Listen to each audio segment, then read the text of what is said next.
Quick tip. Hello, creative.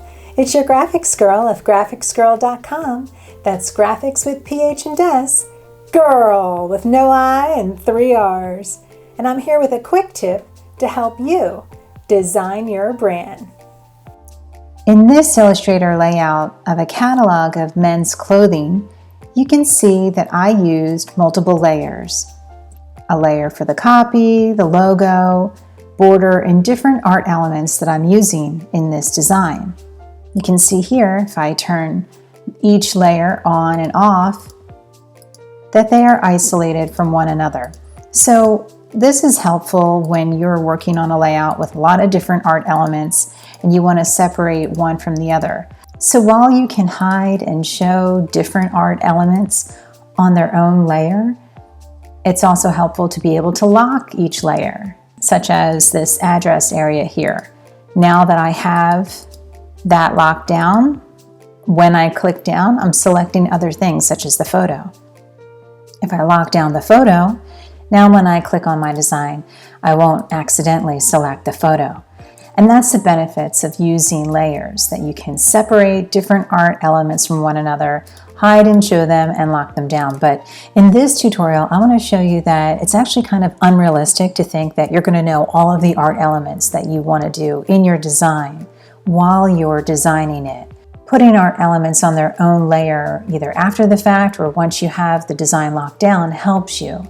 But while you're working on your design, I'll show you in this tutorial how you can lock down different art elements without them being on their own layer. But first, how would you like a free cheat sheet? Woo! I thought so.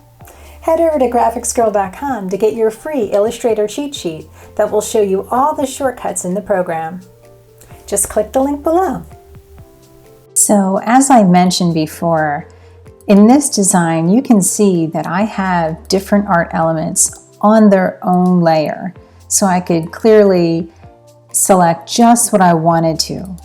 In this design, I'm using this clip art that I got from my favorite go-to resource, iStock, for some paper scratches that I was trying to make this look like an antique, kind of weathered catalog.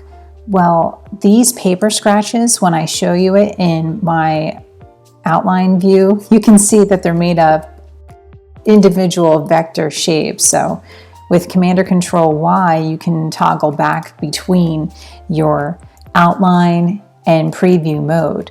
So if I don't have this art element on its own layer so that I could maybe lock it down, it would be really almost impossible not to select the different vector shapes that consist of it.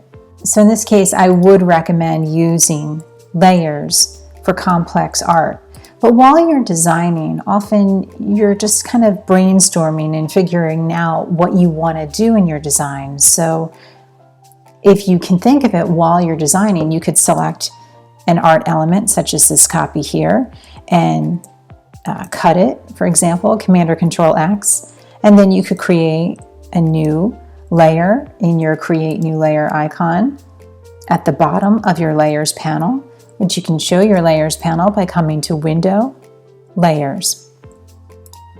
But in your new layer, now I could double click that and call it Coupon Copy 2, because I already have a coupon copy. And then from the Edit menu, I could choose to either paste in front, paste in back, or in essence, paste in place. Any one of these will do because it's on its own layer. And I'll go ahead and do that there. See, now I have my copy on its own layer. So if you can think of it while you're designing, sure, you'll utilize layers to keep different art elements separate from one another so you can easily select it and perhaps go in and modify it, right? So in this case, I'll go ahead and undo that with Command or Control Z. But while you're designing something, let's say I want to zoom in on my area down here. While you're designing, if you're selecting a bit of copy that you want to modify, but by accident you keep selecting, let's say, the photo behind it, you could go ahead and just lock down the photo so that you could get to the text. And the easiest way to do that is with your shortcut Command or Control 2. And that's located under Object, Lock.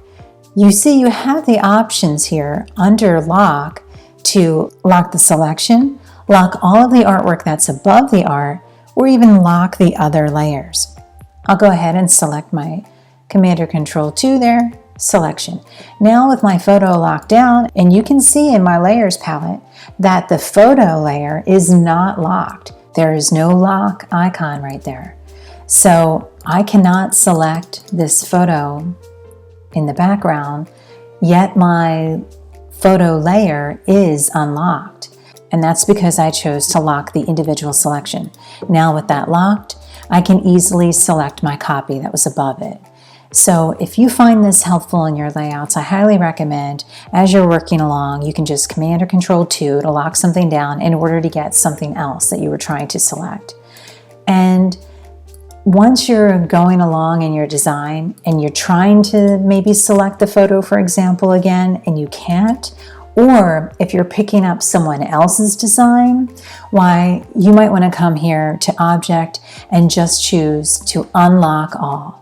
When you unlock all, you can have access to everything. That will allow you to be able to select different art elements, except for if they are on their own layer and the layer is locked.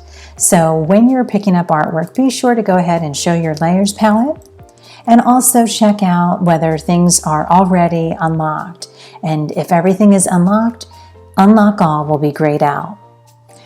So I hope you find that helpful as you're working through your designs in Illustrator. If you found this video helpful, give it a like, share it with your friends, and please subscribe to my channel. And don't forget, for free marketing, branding, and design resources, head over to grrrl.com. That's graphics with PH and S, grrrl with no I and 3 R's. And I'm here to help you design your brand.